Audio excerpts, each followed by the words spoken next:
A seducer wants to be open, wants to be non-judgmental, wants to be tolerant of the other person.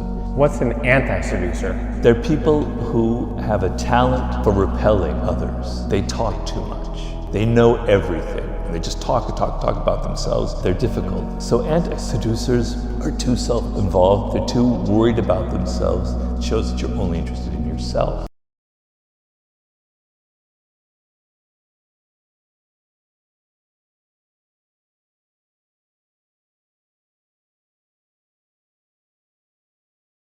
Okay, let's talk about attraction. We all know that magnetic pull, that feeling when someone sees you, focuses on you, makes you feel fascinating.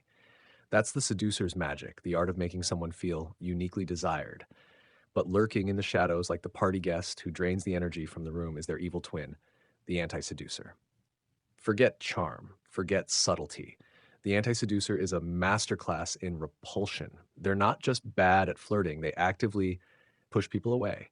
And the scary part, you might not spot them right away. They can seem normal, even interesting at first, but understanding their telltale signs is crucial, both to avoid relationship nightmares and to check your own reflection. So, what makes an anti-seducer tick? It's all about them. The core poison, deep, gnawing insecurity. We all feel insecure sometimes, right? But anti-seducers are drowning in it. It's so overwhelming, they can't step outside their own anxiety long enough to genuinely connect with another human being. Their world revolves entirely around their own needs, fears, and fragile ego. Think about it. They miss the signals. Your polite smile, they see a slight. Your need for a little space, a betrayal. They're constantly scanning for insults because their ego is paper thin. They're oblivious. They talk at you, not with you. They impose, they pester, they dominate every conversation. Why? Because they lack the self-awareness to see they're being annoying or overwhelming. They're trapped inside their own internal monologue. They kill the vibe. Seduction thrives on subtlety, on the promise of pleasure, but anti-seducers, they're as subtle as a brick. Instead of a lure, they give you blunt demands. The brute, suffocating neediness, the suffocator, or cold judgment, the moralizer. They come in many flavors, all equally unpleasant. 1. The brute, impatient, selfish, only cares about their own gratification. Are we done yet? Test their patience? They explode. They choose ego over empathy. 2. The suffocator and their cousin, the doormat. They fall in love before you've even finished introducing yourself. They need constant validation to fill a bottomless void. They're clingy, guilt-tripping, and hard to escape. The doormat, they agree with everything you say, no matter what. 3. The moralizer. They're the enemy of fun. Rigid, judgmental. They want to fix you. Their harshness, it comes from their own misery and their need for control. A total buzzkill. 4. The tightwad. It's not just about money, though that's a big red flag. It's about a tight soul, afraid to let go, take risks, or give freely, emotionally or materially. It's the opposite of seduction. 5. The bumbler. Awkward, anxious, overthinking everything. You think they're nervous about you? Nope, they're stuck, worrying about themselves, and their nervousness, it's contagious. 6. The windbag, endless talking, usually about themselves. No pause, no self-check, no am I boring them voice inside. They're exhausting. They kill the magic of silence and mystery. 7. The reactor, hypersensitive. Everything hurts their ego. You pull back just a little, they pout, they lash out, whining, complaining, that's their love language. They can't laugh at themselves.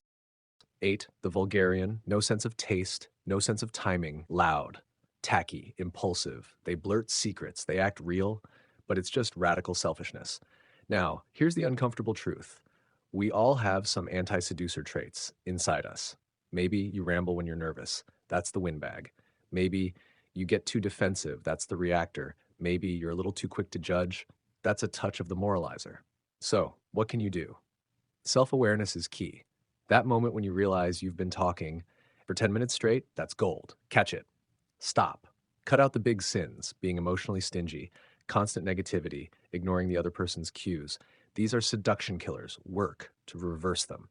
Cultivate the opposite. Listen. Be generous. Stay subtle. Control your impulses. Think about the other person. That's Seduction 101. Spot anti-seducers early. Look for the clues. Confidence that feels fake. ungenerosity, constant arguing, showering you with praise too soon, and worst of all, paying zero attention to the things that make you unique. So, what do? Don't engage, disengage.